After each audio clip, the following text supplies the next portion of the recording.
Olá a todos, espero que estejam bem. Hoje tenho aqui uma pessoa muito especial, Francisco Stewell, Kiko.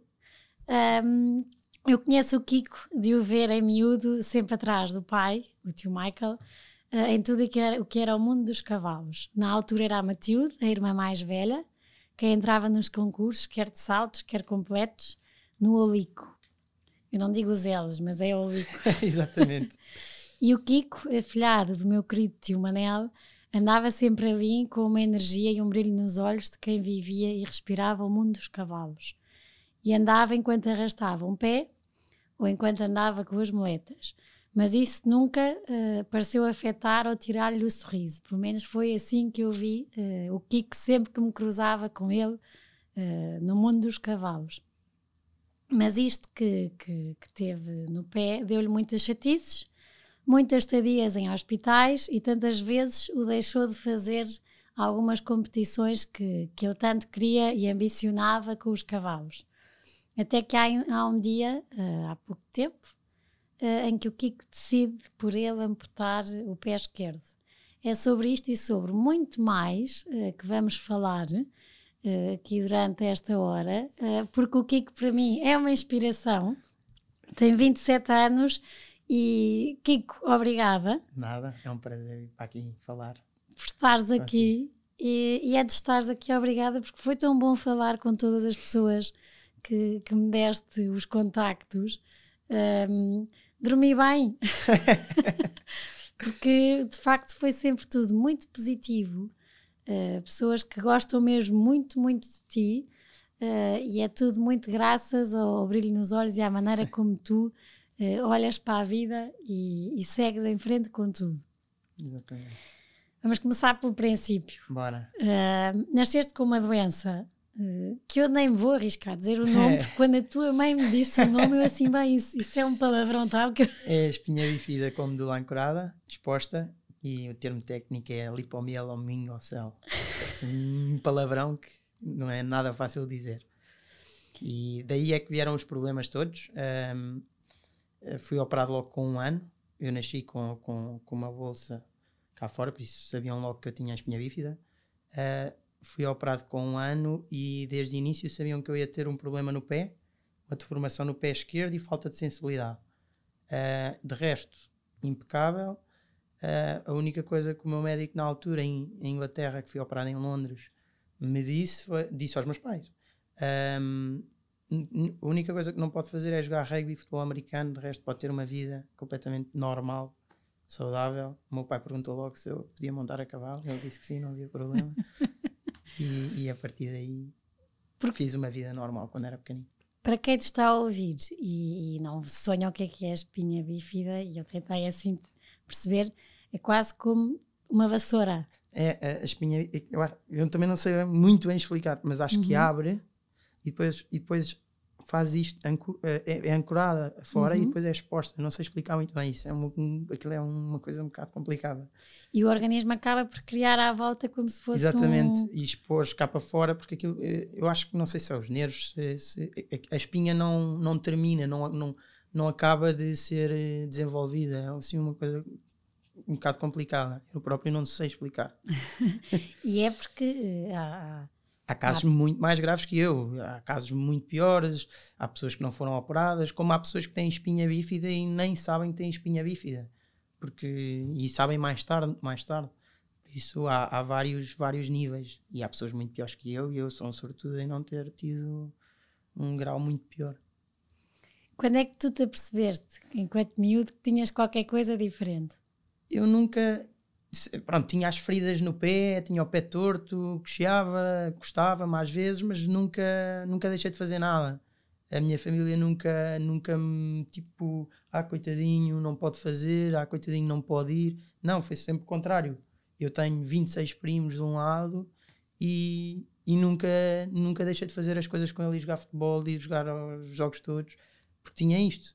Às vezes tinha que estar de muletas, que era operado e tal, mas sempre muito tranquilo em relação a isso. Isso com os 26 primos. E depois na escola? Na escola também. Eu era um bocado mal comportado, desde pequenino, isso.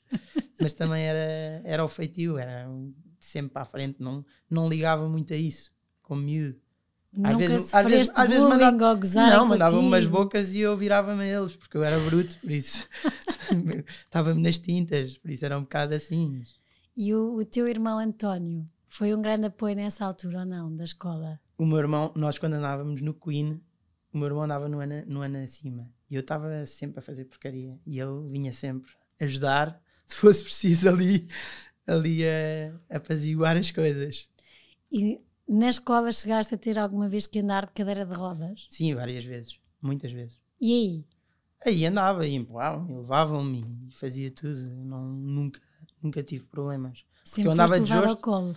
Não, eu andava, levavam-me a cadeirinha, os meus amigos, e sempre ali, sempre toda a gente a ajudar. Nunca houve grande problema em relação a isso. E nas aulas de educação física? Quando era mais Como é novo que era? fazia. Quando era mais novo fazia. Depois, quando fui para o Pedro Nunes, deixei de fazer. Percebeste que podia ser Odiava uma correr. Pá, o professor tinha que ir atestado, fui ao médico. Não faço educação física. Ou seja, neste percurso, nunca te foste sentindo diferente? Não, eu conseguia jogar futebol, conseguia jogar basquete, conseguia jogar tudo. Não tinha problema. Tinha um bocado mais de dificuldade, se calhar, em correr ou qualquer coisa, mas não deixei de jogar futebol, não deixei de jogar basquete, não deixei de jogar vôlei, não deixei de fazer nada. Ias fazer na tua vida... Normalíssimo. Com alguns problemas, não é? Do pé e às vezes mais limitações, mas nunca deixei de fazer nada. Mas até que depois há um dia em que a Matilde... Isso é mais novo. Não, porque eu comecei a fazer feridas no pé esquerdo e como não tinha sensibilidade, não fazia sentido eu não me defender. Eu continuava a fazer feridas de pressão, porque eu tinha a deformação no pé, eu fazia feridas de pressão na parte lateral do pé e continuava a andar com feridas e a minha irmã começou a ver, achar estranho. Um dia agarrou-me, meteu-me em cima da bancada da cozinha e disse, olha para ali, e espetava-me um garfo no pé, não me furava, mas espetava e dizia, senta alguma coisa? E eu, não. E agora? E eu, não. E ia picando o pé. E aí é que perceberam que eu tinha falta de sensibilidade mesmo. Uhum. E aí é que começámos a ter mais cuidado. A minha mãe começou a ter mais cuidado, eu era mínimo, por isso um miúdo de 8 anos, 9 anos, 10 anos não vai olhar para o pé, ver se está com uma ferida, se está com uma infecção, se está... É um bocado difícil. Por isso comecei a ter muitas feridas, a fazer muitas operações, a fazer operações de correção, para tentar que o pé endireitasse, tendões, várias. Por isso foram vários anos a fazer cirurgias dessas. Quantas é que fizeste? Eu não as tenho contadas, mas não sei se não são 30. 30? Bem, mas quase mais de 25 são. Entre as 25 e as 30. Como é que é? Porque, como tu dizes, com um ano já estavas a ser operado. Como é que As tu às últimas tantas... cirurgias já era tipo, bora ali, sim, fazer uma operação, está feito. E as outras, que não era bora ali? Como é que era? Quando era pequenino, eu lembro quando era pequenino, o meu pai ia até ao bloco, ao colo, eu ia até ao bloco e perguntava-me se eu estava tudo bem e tranquilo. E os médicos também sempre impecáveis. Gostava-te mais esses nervos de ir para a operação ou depois saberes que tens que ficar? Não. O que me gostava mais era, quando era miúdo, era ser picado para o soro na mão, porque doía imenso. Mas depois não pensavas... Era a única coisa que eu ficava preocupado e nervoso, era de me picarem a mão quando era pequenino. Porque depois tu tinhas toda uma recuperação. Sim. Mas as recuperações, quando era miúdo, quando era tendões, isso era um bocado rápido. Tipo, estava uns dias no hospital e saía. Quando eu comecei a ficar mais no hospital foi agora no fim, já mais velho, quando começaram as infecções mais à séria no osso. Depois essas feridas pequeninas que eu tinha criaram infecções e dessas infecções houve uma delas que foi até o osso. E as infecções nos ossos não se eliminam. Podem ficar adormecidas, pelo menos foi o que eu percebi, como os médicos me explicaram. Pode ficar adormecida a infecção, mas a infecção está sempre lá. A qualquer momento pode explodir e ficar para fora.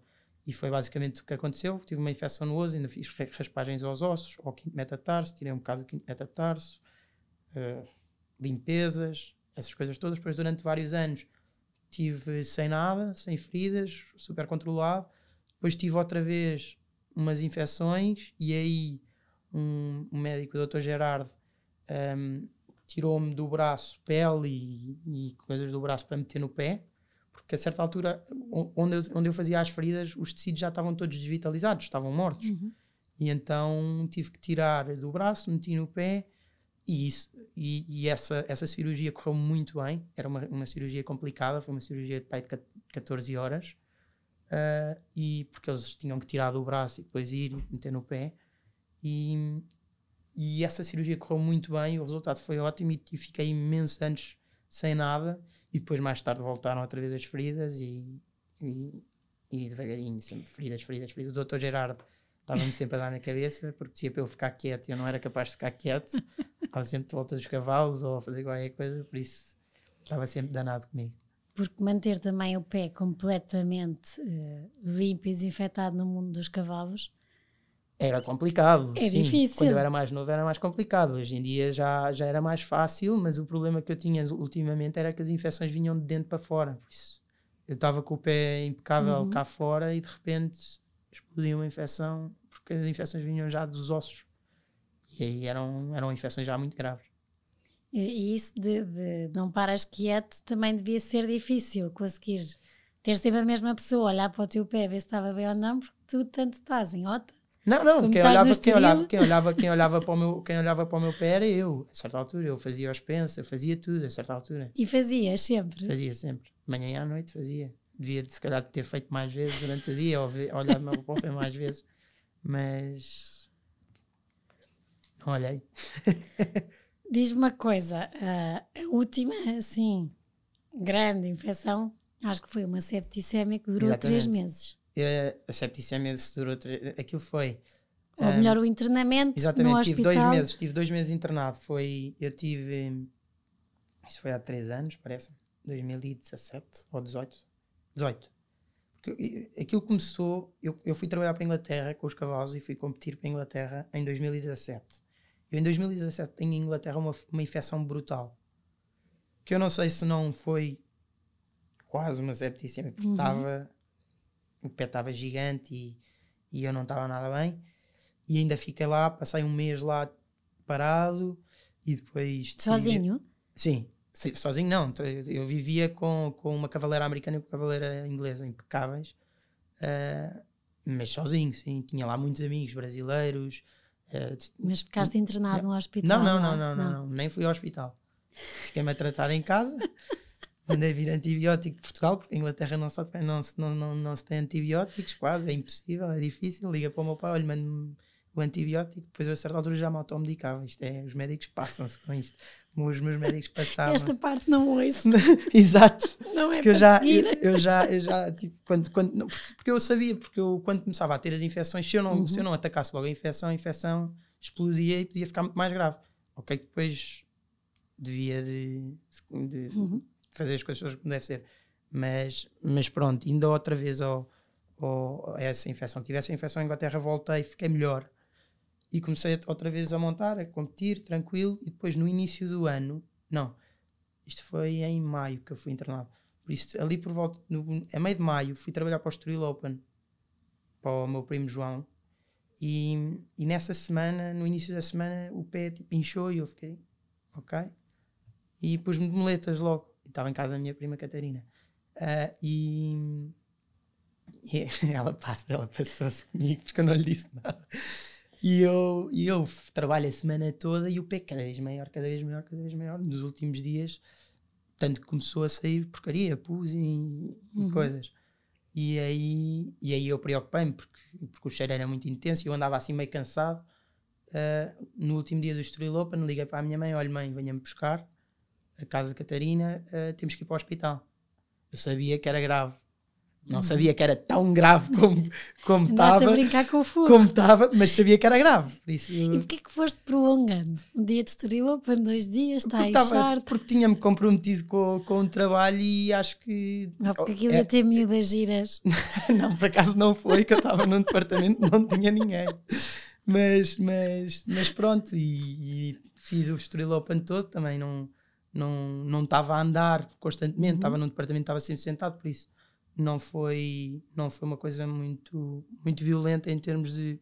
Mas aquilo começou a fazer a infecção dentro do pé e a agravar até ao fim. E é quando eu vou para para o hospital, eu vou ter com um médico meu ao hospital de Cascais, que ele estava lá, eu liguei-lhe, que era o Dr. João Corte Real, e o Dr. João Corte Real disse, eu não vou internar aqui, porque aqui você não vai ficar, e mandou-me para a Luz. Fui ter com o Dr. Gerardo Milan, que era o médico que me acompanhou desde pequenino em termos de cirurgias esta que fez do braço, e ele, quando eu lá cheguei, ele ficou em pânico, ficou à rasca,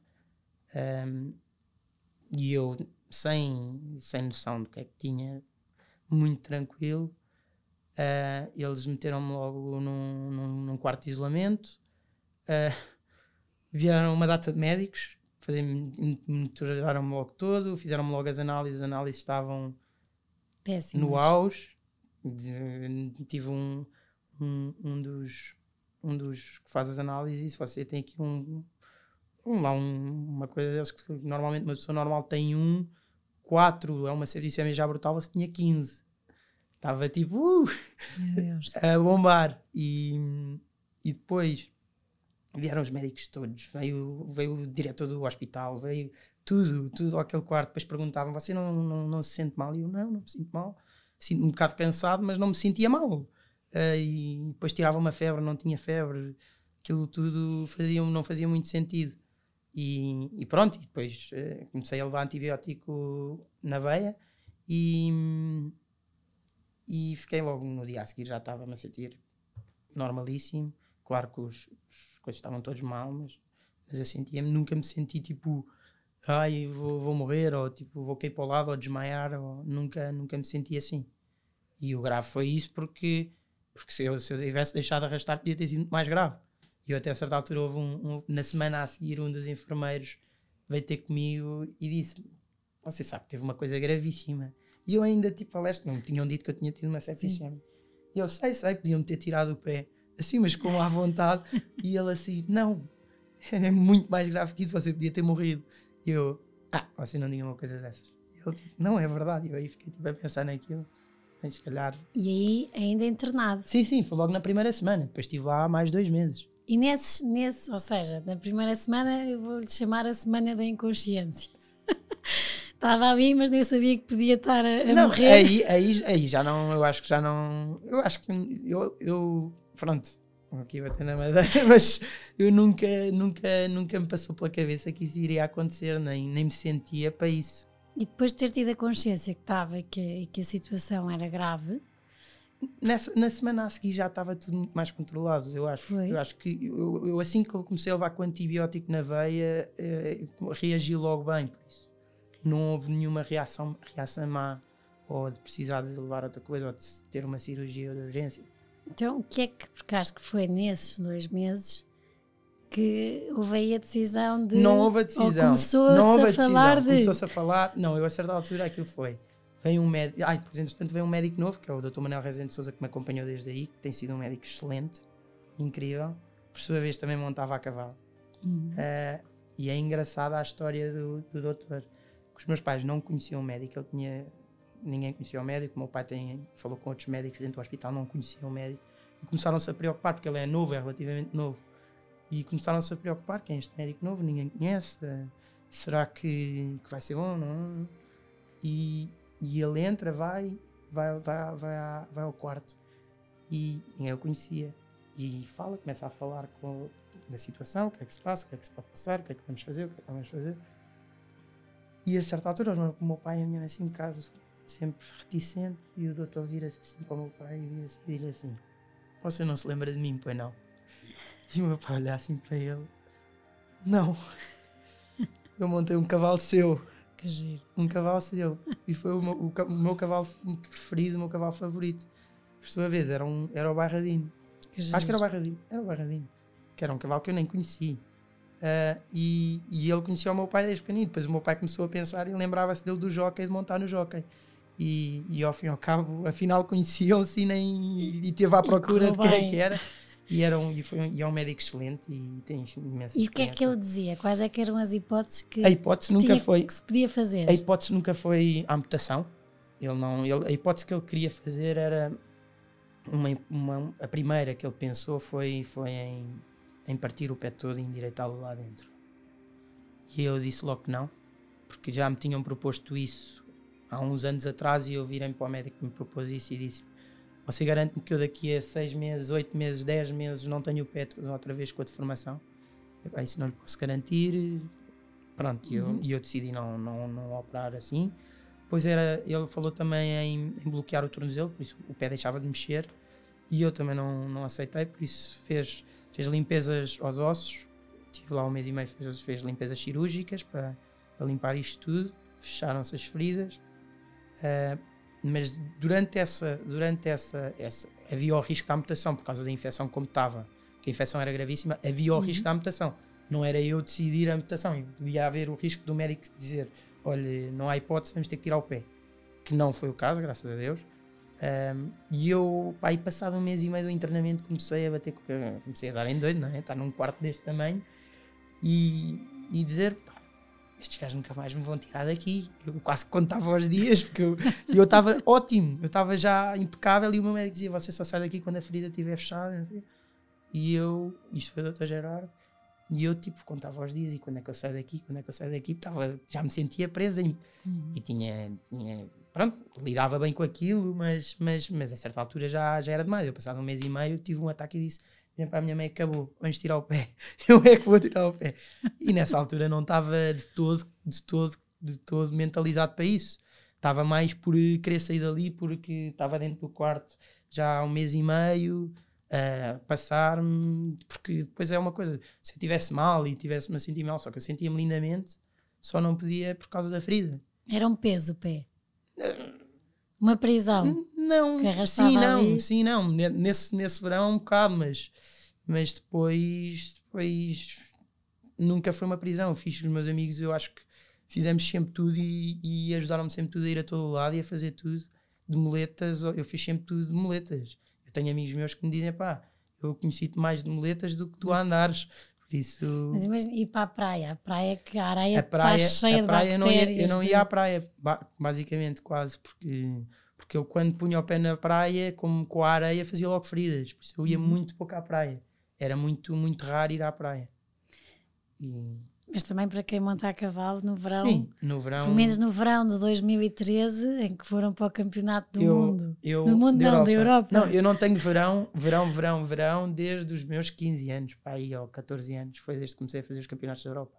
Que tinha que fazer a preparação toda. Foram sozinhos, sem pais. Não, isso foi em 2013, foi para a Inglaterra. Isso aí. Que há coisas que não se podem contar, não é? Não, mas foi bom, foi uma boa experiência. Sempre conseguiu o que ir fazer na sua vida, e mesmo agora está a falar e não, o pé não é um peso, não é uma prisão. Não, claro que eu deixei de fazer coisas que me chatearam, mas não foi tipo o drama, tipo, não. Como é que depois começa a pensar não vou esperar que alguém me diga que um dia... Não, porque quero ser eu a... Não, o médico eu acho que nunca iria dizer isso. Tanto que o médico hoje em dia, o Dr. Manuel Rezende de Sousa, ainda quando falo com ele e ele foi ver um concurso meu e eu tipo agradecido e olha, foi a melhor decisão, e ele disse: mas eu não consegui salvar o pé. Porque o médico quer sempre conseguir solucionar, sem ser uma coisa tão violenta como é uma amputação. E eu acho que ele sempre que fala, tipo, ele diz-me sempre isto: mas eu não consegui salvar o pé. Mas olha, eu estou muito melhor que o que estava. E ele não iria ser nunca ele a fazer a amputação, a dizer tirar a amputação. E eu começo a pensar nisto. Pronto, eu tive essa infecção, saí, depois voltei passado 6 meses a ter outra infecção, pumba. Hospital outra vez. Não sei se dessa vez fui para o hospital, sou capaz de ter ido para o hospital outra vez, levar outra vez antibiótico na veia, mais uma cirurgia de limpeza. Ok, está bom. Soluções, sempre ali na dúvida, o doutor a estudar, a pensar. Pá, dizia, eu penso todos os dias nisto, mas é muito complicado porque os ossos já estão muito fraquinhos, se eu for para fazer uma operação mais violenta, e estava ali sempre a pensar. E eu, o ano passado, tive uma outra infecção em janeiro, tive mais 3 semanas no hospital a levar antibiótico, e saí e tive uma consulta com ele e perguntei-lhe: doutor, qual é que é a solução? Você tem que me arranjar uma solução porque eu não vou viver o resto da minha vida 6 meses de muletas, 1 mês no hospital, e os outros sem conseguir trabalhar bem ou fazer, ou montar, ou fazer qualquer coisa. E ele: eu também acho que não, acho que temos que arranjar aqui uma solução. E ele deu umas 3 hipóteses que era a tal do pé que ele achava super arriscada e que podia dar em amputação, que era partir o pé todo e depois aquilo criava infecções, porque os ossos já estavam fraquinhos e partiam-se. A outra era o bloquear o tornozelo e a outra era a amputação. E eu, ok, deixa-me eu pensar e vou-lhe dar uma resposta. E fui ter com um tio meu que me ajudou imenso, que não tem um pé, que é o tio Zé Maria Siqueira, que foi impecável, veio ter comigo, conversámos, falámos, expliquei-lhe das hipóteses. O tio disse logo, olha, você não bloqueia o tornozelo, porque se você bloqueia o tornozelo fica um aleijado para o resto da vida. Eu tenho amigos meus que bloquearam o tornozelo e andam pior que eu tenho uma prótese e ando impecável. Claro que o meu tio foi diferente, foi um acidente, mas foi o que o tio me disse. Na altura teve um médico que se virou para o pai dele e disse, mais vale uma prótese boa do que um pé mau. E isso aí ficou-me sempre aqui na cabeça. Tipo, estou aqui há 27 anos com um pé mau e fiquei com aquilo, ok? E ajudou-me imenso e foi comigo depois ao hospital, depois da operação, foi comigo lá ao sítio das próteses e orientou-me, por isso foi impecável. Quando é que decidiu? Quando é que eu decidi? Eu decidi quando comecei a ter outra infecção. Eu depois entra a pandemia do Covid e eu não fui falar com o médico e deixei andar um bocado. Fiz ainda uma competição. É o Kiko! Fiz uma competição e comecei a ter outra infecção a seguir à competição. E era antes é engraçado. Era antes das competições, ou durante as competições que as infecções começavam, porque a pressão e o stress das competições fazia com que as infecções também rebentassem. E eu tive uma infecção a seguir durante e a seguir ao concurso, e aí liguei para o médico e disse-lhe, olha, aí foi mesmo, olha, preciso de marcar uma consulta consigo rápido, você tem que me prescrever um antibiótico. Eu não posso prescrever assim um antibiótico, venha cá daqui a 3 dias. E eu disse, olha, eu já estou a tomar um antibiótico. Foi literalmente isto, eu já estou a tomar um antibiótico. Mas sabe que não deve fazer isso, eu sei, mas se eu não tomar agora, eu sei que isto vai galopar e vou ficar com uma infecção e vou ficar à rasca e não quero. Por isso comecei logo a tomar um antibiótico. Mas você não sabe se é esse o certo. E eu comecei a tomar logo. Quando fui 3 dias a seguir, ele fez-me uma zaragatua, por acaso era o antibiótico certo. E aí falei com ele e disse, olha, eu vou amputar o pé. E ele disse... Sem falar com ninguém antes, nem com o pai, nem com a mãe, com ninguém. Eu não sei se disse à mãe ou ao pai, mas fui ter com ele e disse, vou amputar o pé. E ele ficou à rasca, ficou assim, tipo, não estava à espera. E ele, mas eu tenho a certeza, vamos amputar o pé. A decisão está tomada. E ele, está bem, deixa-me só marcar aqui uma consulta com os seus pais. Que é para eu falar com eles, porque eu sei que você tem 27 anos, mas gostava de falar com os seus pais e tal. Está bem. Passado 2 dias liga-me a secretária dele, isto foi uma segunda-feira, liga-me a secretária dele uma quarta-feira, olha, a sua cirurgia é na próxima segunda-feira. E eu, desculpe, tipo assim, não era tão rápido que eu pensava ser operado. Mas o doutor queria falar com os meus pais, ter uma consulta antes da cirurgia na segunda-feira, por isso o quê? Vou ter a consulta de manhã e à tarde operam?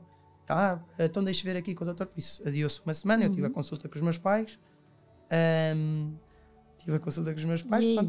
E aí nada, os meus pais já sabiam, já tinha dito que ia amputar. Eu acho que custou mais aos seus pais. Não, custou muito mais aos meus pais, assim. Muito mais. A mim não me custou nada. A mim foi mais um alívio do que o tirar, não me fez confusão nenhuma. E viu alguns vídeos, algumas coisas que há de... vir. Não, eu no ano em que tive operado, em que tive 2 meses no hospital, via. Quando eu comecei a decidir, comecei a pensar, vou tirar o pé. Depois ia ver vídeos ao YouTube de gajos sem perna, gajos de bicicleta, gajos de tudo. E via uma data de coisas. Mas depois essa parte passou, porque saí do hospital e comecei a minha vida normal e depois voltou. Nunca com acompanhamento de uma médica, de alguém, de um psicólogo, alguma coisa para ver se... Você não quer ter uma consulta com um psicólogo? E eu, não, já estou decidido, eu não preciso de psicólogo para decidir isto. Ia lá, mas era bom e tal, está bem. E não teve medo que isso mexesse com os cavalos? O meu maior medo... era o único medo. Não, exatamente, o meu maior medo não era tirar o pé, o meu maior medo era não voltar a competir, não voltar a montar. Voltar a montar não voltava, mas a competição é o que eu mais gosto de fazer, e treinar e competir e ir às competições importantes. Por isso, o meu medo não era o tirar o pé, era tirar, depois não conseguir voltar a montar. Esse era isso, como é que geriu isso? Nós Como é que iria, foi? olha, Era o tive que de fosse. decidir, e agora, olha, já está, agora vamos ver, Como é vamos que foi, andando. Kiko, acordar a seguir à operação e não ter o pé?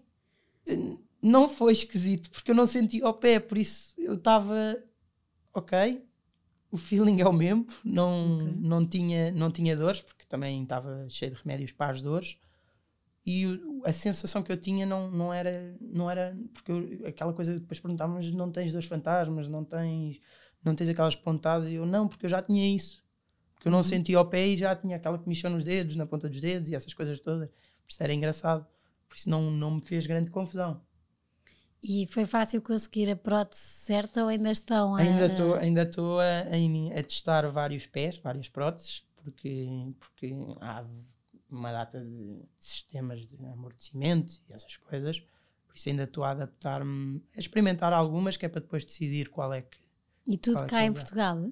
Tudo cá em Tudo Portugal. com médicos, tudo No com Hospital de São especialistas João, cá? no Hospital de São João de Deus em Montemor Velho, em Montemor Novo, estou a ser acompanhado por um técnico que é muito bom, que é o Micael, e a empresa que eu estou a usar as próteses tem sido incrível, que é o Sr. Bruno Paiva, e Paiva ou Viana? Agora não me lembro. O Sr. Bruno da Ossur, que me disponibilizou as próteses todas. Eu liguei-lhe antes de ser operado e expliquei-lhe, olha, eu vou tirar o pé, eu faço competição, monto a cavalo. Ele disse, não se preocupe, nós vamos tentar arranjar uma solução para você voltar a competir. E eu, ótimo, ainda me mandou uns vídeos de pessoas a montarem, não sei o quê, e correu lindamente. Isto tudo, Kiko, e também para quem nos estiver a ouvir, para além da coragem de tudo, para ter uma prótese, qualquer pessoa pode conseguir ter uma prótese ou é preciso um investimento muito grande? Não, Uma boa prótese. Uma prótese, ok, assim, uma boa prótese, os valores são diferentes, mas o SNS participa com uma grande parte, ou a totalidade de uma prótese. Boa, e como é que foi a primeira vez que Eu se pôs em cima de um cavalo? A primeira vez foi boa. Não teve medo? Não, senti-me foi bem, senti-me no meu mundo. e depois o bom foi sentir-me bem, começar a testar e não, isto está tudo ok, isto vai dar. Porque isto é giro ver que é mesmo o Kiko respira cavalos desde pequenino, com o seu pai e o seu pai consigo, são quase os dois um companheiro um do outro. Exatamente, às vezes temos as nossas brigas, mas é normal. É normal às tantas de quem está há tanto tempo, exatamente, e há tanto juntos. tempo, Exatamente. os dois juntos. O seu pai é muita coisa, e muitos elogios que me dizia o Kiko é fora de série. É fora de série que acredita muito que Deus o que tira depois dá e que o Kiko é uma pessoa que olha para a vida, segue em frente, faz aquilo que tem a fazer sempre a sorrir e que no meio de tudo e de todos os problemas que vai tendo ainda consegue olhar à volta onde está e ver só o bom das pessoas. É um bocado... Eu não penso, se eu fosse a pensar, ai, coitadinho, ou se eu fosse a pensar, ai, que as pessoas olham para mim, ou estava fechado num quarto a deprimir. E eu não sou assim, eu sou uma pessoa que gosta de estar na rua, gosta de estar com os meus amigos. Os meus amigos, por exemplo, dizem, pá, tu não paras. E eu, pois não paro. Eu gosto de... Odeio estar parado, odeio... Que casa é que gosta mais? Dota? Gosto da Catarina no Estoril? Gosto imenso da Catarina. Foja, Sozela? Não. No Azeitão? Ota será sempre um sítio muito especial por causa do meu avô, que eu gostava imenso. E vivi lá com ele e vai ser sempre um sítio que eu vou gostar imenso e nunca vou deixar de gostar. E vou, se puder, vou viver lá sempre, ou o máximo possível. Depois as outras casas é... Porque ganhou, estava a ter uma família enorme, 26 primos. Exatamente. Mas é giro e ver que muitos deles são quase irmãos. Sim, nós os primos, desse lado somos todos, do lado da minha mãe somos todos muito unidos. Do outro também, só que eu sou o mais novo. Isso é diferente, são gerações completamente diferentes. Do lado da minha mãe somos todos da mesma geração, por isso fazemos tudo juntos, vamos sair à noite juntos, jantares, tudo, por isso é muito diferente. Do lado do meu pai são todos muito mais velhos, também acho que dou-me lindamente com todos. Com a Catarina dou-me especialmente melhor. E É com como o se fosse uma Bernardo? irmã. E com o Bernardo, sim, que é o filho dela. Corro o risco de um dia vos encontrar na FNAC com tudo aos altos Isso é verdade. Isso é verdade. Não, isso depois são maluqueiras que eu faço com eles. E, sei lá, fazer estupidezes. Todos fazemos. Mas como eu levo a vida um bocadinho sempre assim na brincadeira, por isso acho que também me ajuda. Acha que essa maneira de olhar para a frente sempre, porque nós estamos aqui a falar, o vizinho, eu também já estive internada várias vezes no hospital, eu sei que tem piada, sei ter piada, bem, que estamos bem, 1, 2, 3 dias, mas depois quando começa... Eu depois de 2 meses, 1 semana ou 2 semanas é para meninos.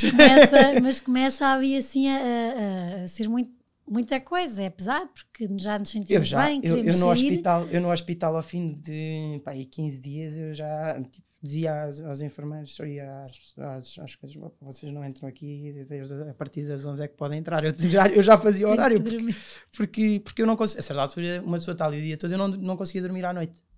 Ficava à noite toda. O que é que fazia? Ficava, sei lá, a ver filmes, a jogar computador, a fazer coisas e depois adormecia e queria dormir durante a manhã e não conseguia, porque as pessoas entravam e saíam, entravam e saíam, entravam e saíam, e eu basicamente proibia as pessoas de entrarem. Então a certa altura, ao fim, aquilo já era tipo quase um hotel, porque eu já estava impecável, entravam, viam se eu estava bem, tiravam a atenção, siga, porque eu já nem estava a levar antibióticos, já nada, por isso.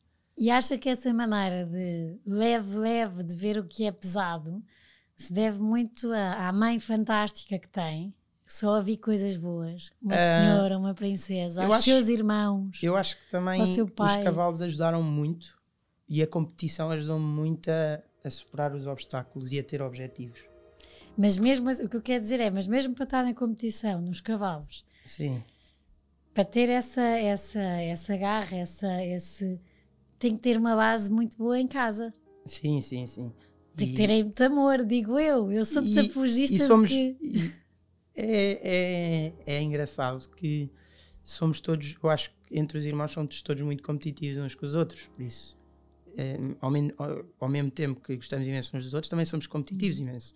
Eu odiava perder qualquer coisa que fosse, jogar com o meu irmão, e quando montava a cavalo o que eu queria era ganhar à minha irmã. Mesmo deste tamanho, o que eu queria era eu vou lá estar e vou ganhar. Por isso, era o ídolo? O ídolo. E por isso queria ganhar. A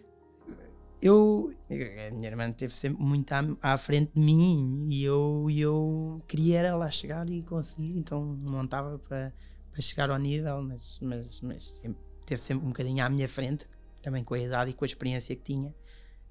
Mas acho que as bases que nós tivemos foram muito boas em casa, dos meus pais, e que nos ajudaram imenso. Mas há uma pessoa especial no meio. Isso é a Teresa. Eu fiquei, olha, quando estava a falar com a sua mãe, e a sua mãe diz-me assim, já tenho o número da Teresa, o Kiko mandou-me o número da Teresa, e a sua mãe é que me diz, Ticas, é que é assim, eu sou a madrasta, exatamente. A Teresa é a mãe. Kiko, quem é que é a Teresa? Eu já sei, tenho aqui, mas o que é a Teresa para o Kiko? A Teresa é uma mãe. A Teresa foi trabalhar lá para casa antes de eu nascer, eu estava na barriga da minha mãe, e eu nasci e a Teresa foi o bebé dela, desde pequenino. Desde pequenino a Teresa acompanhou-me para tudo, operações, viagens à Inglaterra com operações à Inglaterra, tudo e mais um par de botas. Tudo. A Teresa, eu dizia que queria ir aos cavalos, a Teresa agarrava e levava-me aos cavalos. A Teresa, eu queria não sei o quê, a Teresa fazia tudo comigo. Vamos, a Teresa dizia, tenho que ir não sei onde. Eu ia com a Teresa. A Teresa estava a tirar a carta, eu ia com a Teresa para as aulas de condução da Teresa. Andávamos sempre juntos, era como se fosse uma mãe. Quando a Teresa decidiu voltar para Angola? Fiquei furioso. Fiquei um bocado, não fiquei furioso, fiquei um bocado magoado porque me estava a abandonar. E hoje em dia, admito, fui um bocado mau. Tive para aí um mês sem lhe falar, antes dela ir embora. Eu sou. Mas assim, isto eu assim. Era. Porque estava a raiva, então ela vai-se embora assim para um país, sei lá onde, milhares de quilómetros, não faz sentido. E então tive um mês, não lhe falava. E ainda hoje lhe diz: Teresa é que se quis ir embora. Exatamente. Ela essa nunca vai, eu nunca vou deixar. Ela vem, não sei o que mais, depois, você, não sei o que, nunca cá vem, você quis ir para aí, não fui eu. A Teresa diz, a Teresa não tem filhos. Exatamente. E diz que mas que tem, que foi uma benção. Exatamente, Kiko. Somos nós. E que foi, lá ela não diz nós. A Teresa diz mesmo, o Kiko foi o filho que ela viu nascer. E que ela viu nascer. O António já era nascido quando a Teresa lá foi trabalhar lá para casa. Já, e acho que ainda também acompanhou vários primos, sim. Mas que o filho sou eu. É o Kiko, e depois dizia-me assim, Ticas, mas eu sei que eu é que tive que vir embora, mas eu também desde aí ligo muito mais, estou a tentar estar muito mais, porque acho que o Kiko e eu já resolvemos essa... Não, nunca houve ali foi mais ali o impacto, depois a partir daí tive que aceitar, não é? E falamos milhares de vezes, estamos sempre em contacto, e vem cá imensas vezes a Teresa. É muito colo a Teresa para si? É. Temos uma ligação muito especial, como mãe e filho, praticamente. Agora que está a entrar, porque sei que já entrou na Barroca, sim. Num concurso, ficou em que lugar? Fiquei em segundo, mas isso foi um bocado maluqueira. Foi? Mais uma. Atenção, há aqui coisas que é assim, o espírito competitivo de querer as coisas, de seguir em frente, é para ouvir tudo o Kiko. As maluqueiras... Não, porque eu tinha um objetivo. Mas temos que editar. Quando fui passado quantos meses de operação eu quando fui ter com o médico, eu estava a fazer contas antes de ser operado para quando é que ia ser a prova. A pensar que ia competir. Depois fui operado, depois deixei andar, e depois estava assim, aquilo estava marcado 10 provas, e eu a pensar, será que isto... E depois, a certa altura, os pontos não estavam, será também? Eu, já perdi mais uma semana. E eu tinha aquele objetivo. Mas depois deixei andar, e quando comecei a meter a prótese, eu disse logo ao gajo das próteses, ao Micael, você acha que eu consigo daqui a 3 semanas ter uma prótese para montar, para ir para competir? Ele, olha que eu quero ir. Eu dizia-lhe assim, olha que eu quero ir, deixa-me ver lá com o Bruno. E experimentei uma prótese que não me equilibrava muito bem. Depois o Bruno conseguiu arranjar uma prótese para vir na semana do concurso. Eu nem botas tinha para montar, porque as minhas botas não me serviam, eram feitas à medida, e com a prótese isto não nada servia. E eu agarrei na prótese, fui montar, senti-me muito bem, estou igual ao que estava, ou quase igual. Vou entrar na prova. E já estava inscrito. Eu estava inscrito na prova sem perna. Como é que o seu pai nem tanto, mas a sua mãe como é que aguenta? Eu estava inscrito sem perna, sem prótese. Estava inscrito, eu disse ao meu pai, inscreva-me. Depois se não tiver paciência, não entro. Mas pronto, e na semana comprei uma bota, fui à Decathlon, experimentar botas na prótese. Olha, esta serve, bora, siga. E fui para o concurso, e no concurso foi... Sempre sem medo? Sempre sem medo. Eu acabava assim... Com ganas de ir para a frente e de ganhar. Sim, mas era mais para experimentar. Uhum. O primeiro concurso foi mais para experimentar, e eu estava um bocadinho ali a experimentar. Só que depois, quando uma pessoa entra em pista, não é o experimentar, passa logo o chip para a competição. Uhum. E eu, quando entrei em pista, antes de entrar em pista, estava tipo, vou-me divertir, mas quando estamos numa competição, um atleta tem sempre essa física. Eu disse, vou dar tudo. E aquilo foram 3 dias de competição, e no último dia, que era a prova mais exigente, que é o cross, é que eu estava assim mais reticente. Que ainda não cross, para quem não percebe, sim, não está no mundo, completo é explicar. Exatamente, o completo é um triatlo, basicamente, que é uma prova de ensino, dressage, uma prova de saltos de obstáculos, e a prova de cross é um corta-mato, que são saltos fixos, salta-se mesas, salta-se troncos, salta-se... Ok, o cavalo, para dentro o da água. O obstáculo não cai. Exatamente. Para dentro da água, para fora da água, os cavalos é um desporto um bocado perigoso, mas hoje em dia a segurança, há muitos sistemas de segurança que estão a ser desenvolvidos para que haja menos acidentes. Mas pronto, e eu quando entrei na prova fui devagarinho, primeiro salto a testar, estou bem, segundo salto, e aquilo são 6 minutos de cross, e são para aí 20 e tal, 30 saltos. Segundo salto bem, terceiro salto bem, estava-me a sentir bem devagarinho, porque depois aquilo tem um tempo limite. Cheguei ao quarto salto, isto está ótimo, bora, siga. E aí abri o galope ao cavalo, e consegui cumprir o tempo e aí fiquei em segundo lugar numa prova internacional com muitos cavaleiros internacionais. Espetacular. E de renome. E foi bom. Sente falta de ouvir alguém dizer-lhe: não te esqueças que estás a representar o nome Cabral antes de entrar nas provas? Isso era o tio Nelinho. O tio Nelinho é que dizia sempre. Como é que eu te dizia? Defenda a honra dos Cabrais. Isso. Defenda a honra dos Cabrais. Sempre que eu ia para um campeonato da Europa ou para um concurso importante, o tio dizia: tu vai lá, mas defenda a honra dos Cabrais, estás a ouvir? E era sempre essa frase. Já é curiosidade minha, a relação que tinham. Era engraçado. Ele às vezes montava os meus cavalos. Quando eu estava de muletas, muitas vezes antes dos campeonatos da Europa, o tio ia lá montar os cavalos e arranjava-me os cavalos para eu depois, quando tivesse um, montava e o cavalo estava ali afinadinho. O que é que lhe deixou? O que é que o Kiko tem que acha que vem a ver do tio Manel? O tio Nelinho tinha uma coisa engraçada, que dizia que tinha muita seda nas mãos de montar os cavalos, de meter os cavalos da qualidade. E eu a gozar às vezes digo ao pai: eu tenho muita seda, é como o tio Nelinho. Ficou-lhe a alegria do tio Nelinho? Sim, ficou. Que bom, conseguiu gerir bem há 10 anos. Consegui, não estava à espera. Foi assim uma bomba. Foi uma bomba. Os meus pais nem me quiseram dizer, não tiveram coragem de me dizer. Eu soube por um grupo do WhatsApp, que foi um bocado mau, dos meus primos. Tipo, um dos meus primos mandou uma mensagem para o grupo, tipo, mandar um abraço, e eu fiquei tipo assim: não pode ser. Mas por acaso eu associei, mas não, tipo, não é. Mas depois, pronto, foi. E foi complicado. Foi porque não estava à espera. É um homem de fé? Eu não acredito em Deus, mas não sou muito praticante. Acredito que os melhores vão primeiro. Essa é certa. Querido. E já foram alguns. É verdade. Kiko, assim, e quase a acabar também, disseram como é que foi quando eu perguntei se o Kiko era namoradeiro. Disseram: é muito abrangente. Está solteiro ou não? Que é para eu saber se ponho a passar o número. Estou solteiro.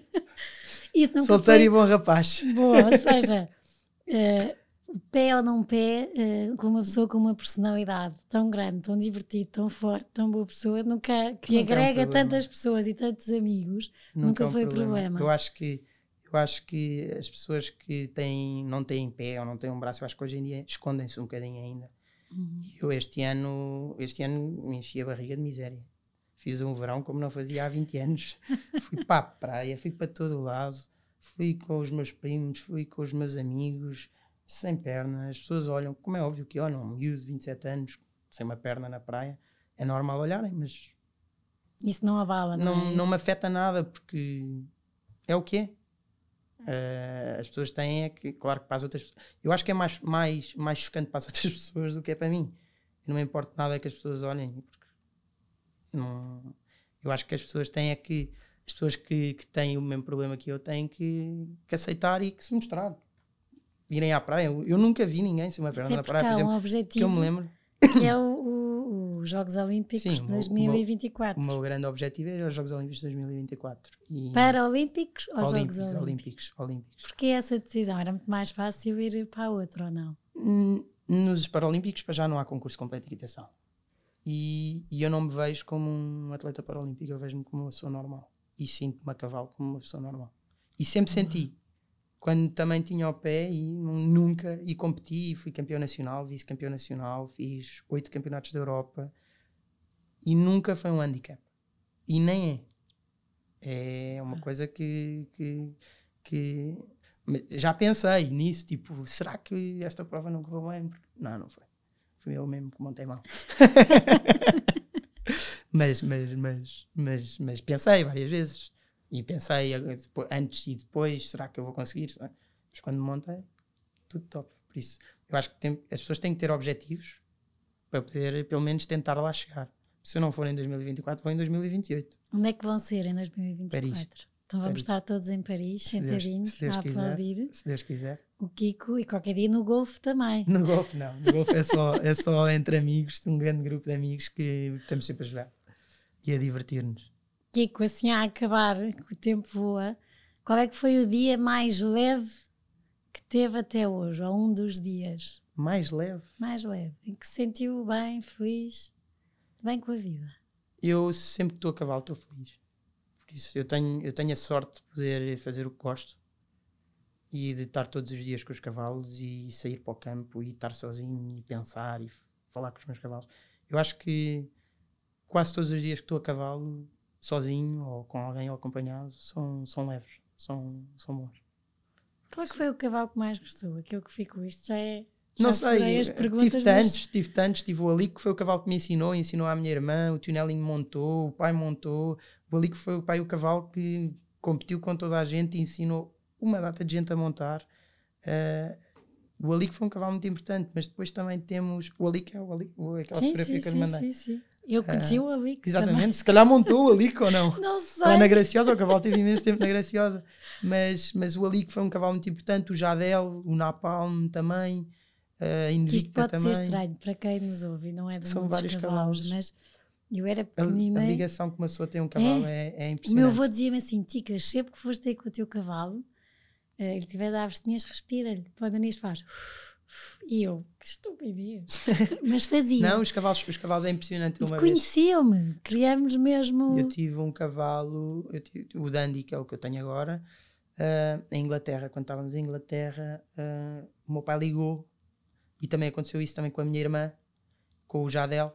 O meu pai ligou e os cavalos ouviram a voz e procuraram onde é que está. Giro. Onde é que ele está. E eles reconhecem a voz, eles reconhecem o barulho dos carros. Eles reconhecem tudo. Então quando mordem é porque querem mesmo morder. Exatamente. Podem morder, mas isso é se forem maus. O dia mais pesado? Mais pesado? Não sei. Foi isso. Os dias mais pesados foram, se calhar, a morte do meu avô, a morte do tio Nelinho, a morte do Francisco Seabra. Sim, pessoas que ligadas a mim foram os dias mais pesados. Não foi nada a relação com o pé, não foi nada disso. Quando morreu o Francisco, foi um choque. Ficaram com medo? Eu não fiquei com medo. Houve muita gente que ficou com medo.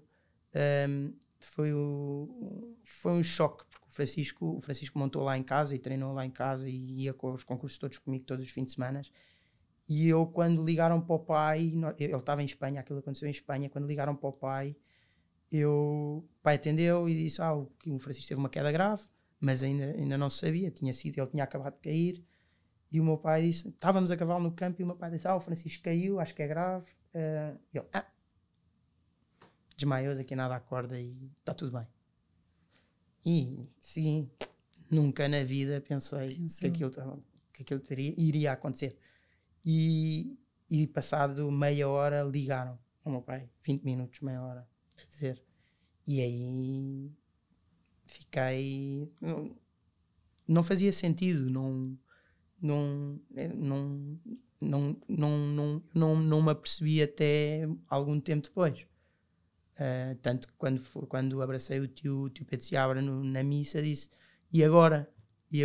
Tipo, nada daquilo fazia sentido.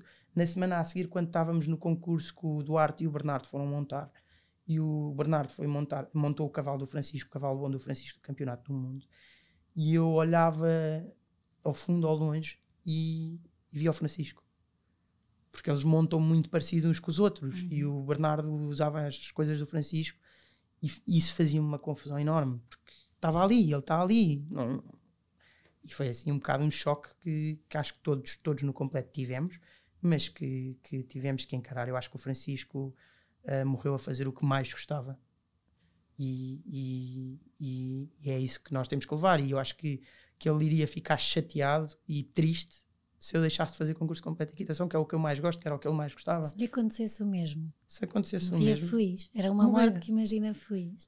Assim, eu não penso nisso, porque eu não penso nisso quando sai para o cross. Eu nunca ponho se, mas se isso algum dia me acontecer, foi uma coisa que eu gostei de fazer, que eu estava a gostar de fazer. Feliz. E ficaria triste se pessoas deixassem de fazer por causa disso. E se calhar até dizia ao meu pai, entrega os cavalos a alguém para continuar com os cavalos, e o pai continua. Exatamente. Há vários cavaleiros que poderiam montar os meus cavalos, como vários amigos meus que eu não me importava.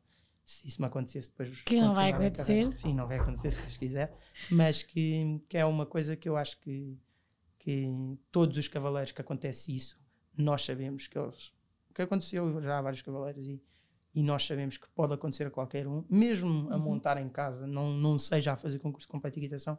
Eu acho que é o que nós mais gostamos de fazer. E o mundo dos cavalos o mundo dos cavalos é um mundo muito, muito familiar do completo. Somos como uma família e isso é muito bom. Bom. Kiko, a vida tem graça? Tem, muita. Eu levo-a com muita graça. Pois leva. Mas às vezes tem que levar com mais cuidado. Eu levo com cuidado. Digo agora eu enquanto mãe.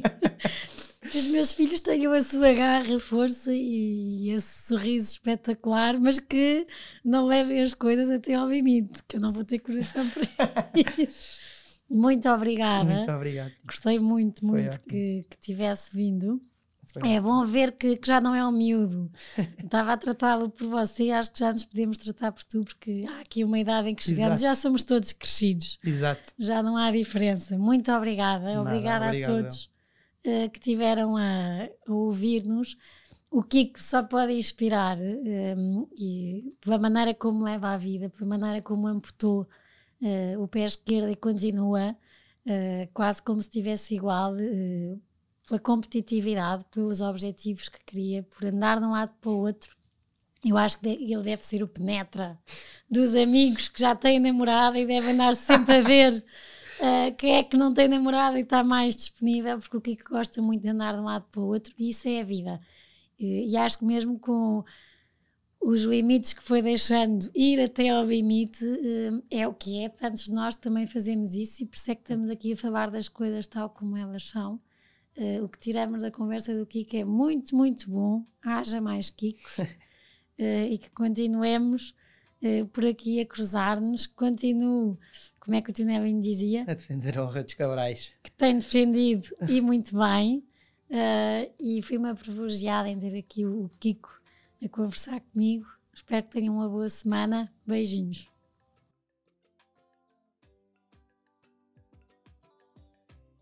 Obrigada por terem estado connosco até aqui.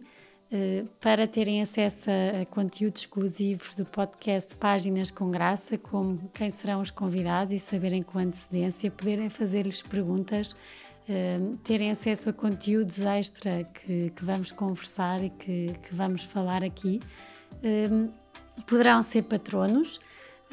A descrição está no perfil, como poderão e como poderão sê-lo, e será sem dúvida uma mais-valia e um grande apoio para este projeto que eu acredito e que acho que os meus convidados também gostam e que irá contar muitas histórias e que, claro, que se tiver a vossa ajuda e o vosso apoio poderemos continuar a conversar mais e a deixar capítulos e livros contados.